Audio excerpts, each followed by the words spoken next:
So 2nd of April happens to be World Autism Awareness Day, and with us this morning is the Program Director and Clinical Psychologist at the Early Autism Project, Jochebed Isaacs. Welcome. Welcome. Thank you. All right. Now, Jo, you've prepared a simple test to see whether or not we're anywhere on the spectrum, and we're actually quite excited to take it. Okay. Well, just a quick disclaimer on this. Typically, a thorough diagnostic evaluation takes 2 to 3 hours to conduct and comes with a very long written report. Right. So we're not going to do the full evaluation today. We're just going to go through really the symptoms on the DSM-5 of autism, and just to see if you do show any symptoms at all. Right. So first of all, I think, have there ever been any concerns like raised by any of your family members about anything at all with your characteristics or behaviors?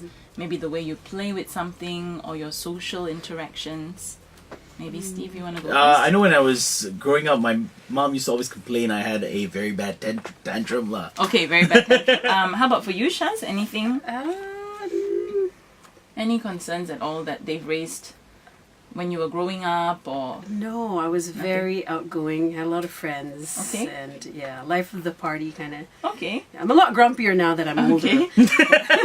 Now going over category A, which is deficits in social communication and social interaction, there's 3 sub-symptoms. So really, in the first symptom, it's just things like the reciprocal emotional or social reciprocity. So for example, just normal back and forth conversations, which I see both of you do pretty well.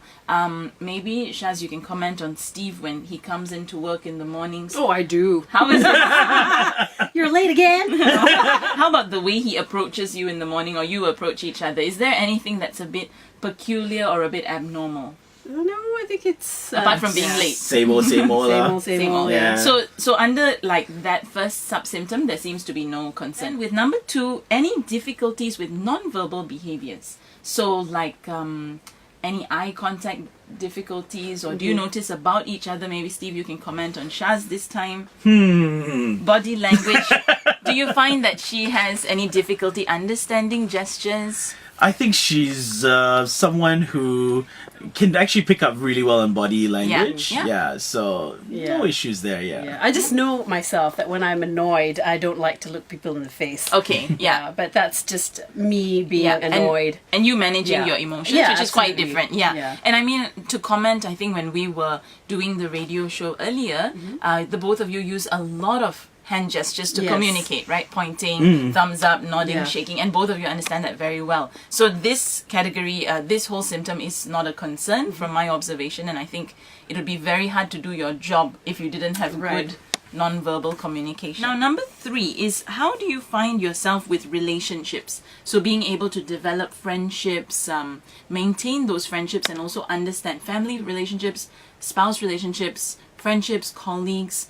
Do you find that you've had any difficulties over your years? Not particularly. I mean, you have your occasional squabbles with your colleagues and stuff, but that I think is typical. Individuals with autism, they may have an absence of interest in other people. The range is that is one extreme, or they may find it very difficult to start a conversation or to maintain a conversation.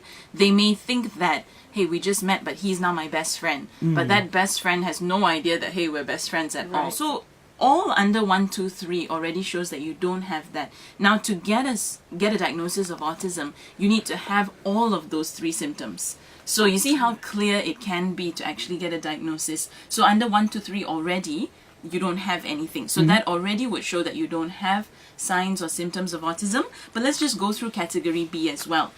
So category B would be more of the autistic-like behaviors. At one point, one difficult period in my life, in my teens, when I couldn't, control my circumstances, I noticed that I developed OCD. Okay. But it's really funny because as soon as exams were over, I told myself, I'm not living like this anymore. Okay.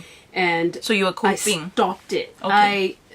I overcame it myself without brilliant. any real psychological professional help. Do you have any of those kinds of inflexibilities, like needing to eat the same food every day, wanting to wear the same types of clothes? Okay, like if you have a certain preference for clothes, that doesn't mean that's Yeah. a symptom of autism. But for some of our kiddos, they may only want to wear a certain t-shirt every single day and have a very big reaction if that t-shirt is not available. Okay, well, personally, no. No, No? I'm good. Okay. Yeah. Then under the third point here is anything that's a bit intense in terms of interests, like a bit obsessive, highly restricted interests. Do you Okay. find that Steve has got any No, obsessive interest that not he that keeps I've talking noticed. about? Yeah. Or you No. for Shaz? No, not at all, actually. And the last is any hyper or hypo reactivity to sensory input. Oh. So maybe like lights or sounds, whether you're undersensitive, meaning you can't even hear it, or you are oversensitive.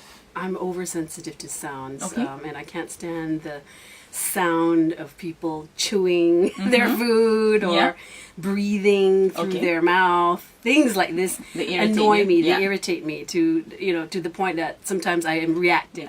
So you wouldn't like start to close your ears or In scream a or situation where it's an environmental noise, yes, I would Oh, actually. right. Yeah, I would close my ears. shout? Yeah, okay. Yeah. How about you, Steve? Mine is those really high pitched, like, fingernails on a chalkboard kind Yeah, of stuff. sure. Yeah, that really gets me. But I don't really close my ears or anything. It's just I whinge, and that's about it. Okay, so that means, Shaz, there may be one slight,